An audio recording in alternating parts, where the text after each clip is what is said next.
বন্ধুরা, তোমার যে কোনো ইচ্ছে যদি পূর্ণ করতে চাও, একটা ময়ূরের পালক চুপচাপ বালিশের তলায় রেখে ঘুমিয়ে পড়ো। দেখো, ফাল্গুন মাস কিন্তু হু করে বেরিয়ে যাচ্ছে। শেষ হয়ে যাওয়ার আগে বালিশের তলায় ময়ূরের পালক, একটা ছোট ফিটকিরি ও দুটো এলাচ রেখে ঘুমাও। যে মনের ইচ্ছে নিয়ে সংকল্প করবে 43 দিনের মধ্যে, সেই ইচ্ছে তোমার পূর্ণ হবেই।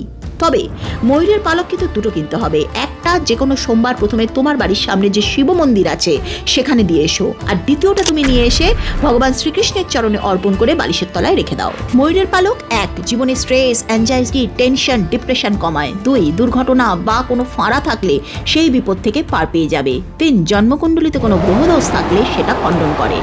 তাছাড়া যদি একটু তুলসী পাতা রেখে ঘুমোতে পারো, তাহলে জীবনের রোগ ব্যাধিতে যারা ভুগছো তার হাত থেকে মুক্তি পেয়ে যাবে।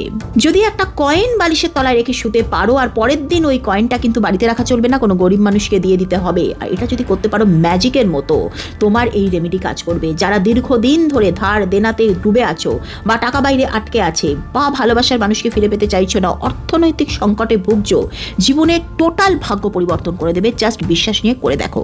যদি তুমি মনে করো তুমি এই রেমেডিগুলোর মধ্যে একটাও করবে, তাহলে কমেন্ট সেকশনে উইশ ফুলফিলমেন্ট অবশ্যই লিখো।